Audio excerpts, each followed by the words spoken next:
你怎么知道我在这儿啊？你喂的猫粮它还没吃完呢。你每天喂食还挺准时的，看来是已经养成一种习惯了。这件衣服还挺适合你的。这有你的一份功劳。我告诉你啊，没有下一次了。你可不可以不要这么冷漠啊？那天你明明挺开心的，我告诉你啊，你可不能利用了我的快乐之后就想一脚把我给踹开，这样会遭到报应的。不过那天之后，我们应该就已经是朋友了吧？你倒是一点都不客气啊，都没问我同不同意，就已经是我的朋友了。你以为我是你呀？永远居高临下，还端着个架子，是有什么真实想法从来也都不知道说出来，累不累呀？那你的意思是，我已经认你这个没头没脑的朋友了？嗯，那我这个没头没脑朋友，请你帮一个忙，你愿意吗？说来听听。有一个女孩，她叫简单，她是你的助理，可是昨天她被辞退了。我相信中间一定是有冤枉，一定是有误会，所以，其实她是一个很简单的女孩，就像她的名字一样。所以我在想，你可不可以网开一面，让她继续回去工作？不可以。为什么？公司的规矩不能因为个人的感情而改变。我是总经理，更应该清楚这一点。可是就这么一个员工因为误会而被开除，难道你们公司就这么不在乎一个为你们卖命的员工吗？如果是为了利益才成为朋友，那这样的关系一点都不纯粹。你不会以为我是在利用你吧？你还没到这份上。你也太自以为是了吧！哎，你知道什么地方用户最喜欢关机吗？不知道。北京还是上海？宁波。为什么？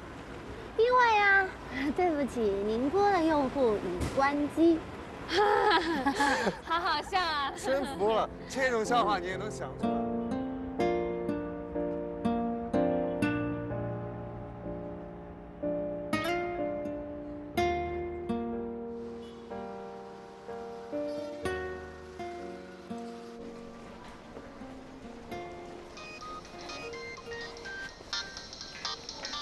喂，七七，你猜我现在在哪儿？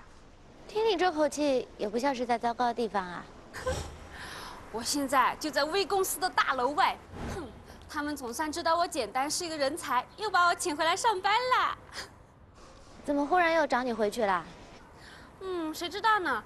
可能是我老板徐然发现根本就离不开我，想了一晚上，今天早上亲自给我打电话，让我回来上班的。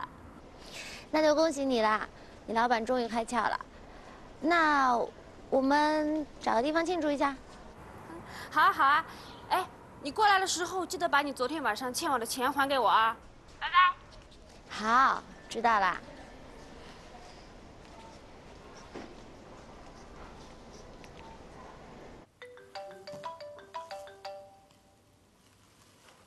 喂。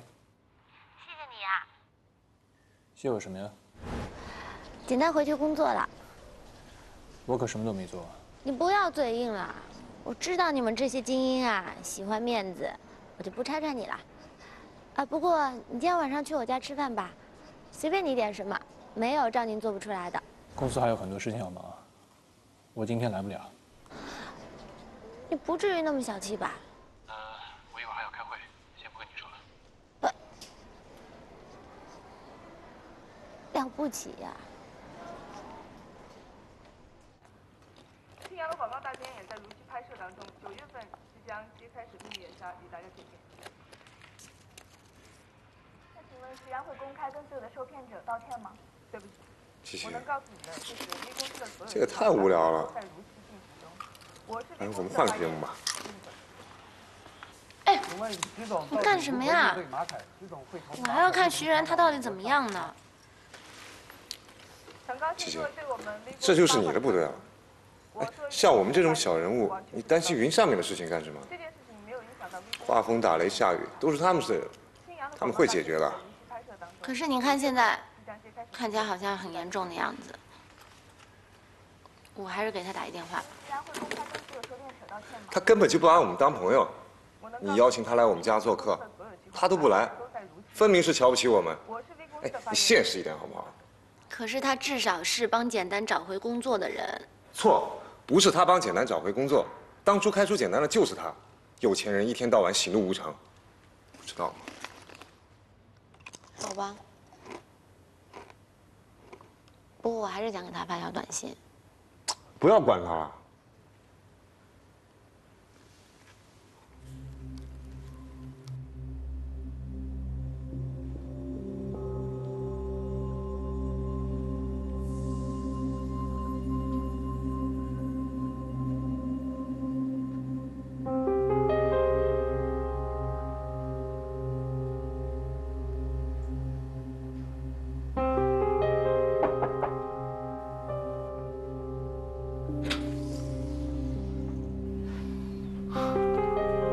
进来吧。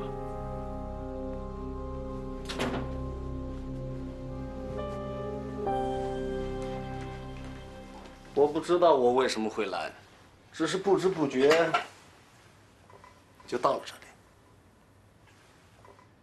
因为你还是相信我，你知道那些事情不是我做的。我不知道，我只知道筹集来的钱没了，核心技术被别的公司抢住，而你失踪了。那个时候我们私募刚刚成功，还有1个月技术就要发布了。有一个叫熊佳杰的女人给我打电话，她说合纵联盟要购买我们的技术。我去调查了，合纵联盟是一家臭名昭著的公司，智利牛肉的垄断、雷雨公司的破产都是他们做的。我拒绝把技术卖给他们。也就是从那一刻开始，我们的情况变得越来越糟糕。谁也不会料到，我们的技术会提前1个星期被另一家公司所发布的。我当时在纽约街头看到那项技术的光盘出手，我感觉那就是世界末日。那也是我的世界末日，连舒瑶都失踪了。所有的事情我都没有办法解释，但是你要相信我，我不会做对不起朋友的事情。你做没做，法庭会给你一个公正的裁决。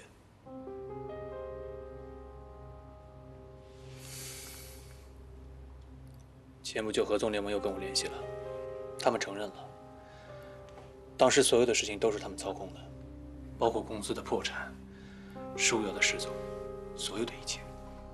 行了，你别跟我说这些了，我是不会回美国的，我什么都没有了。你有什么困难，其实早可以告诉我。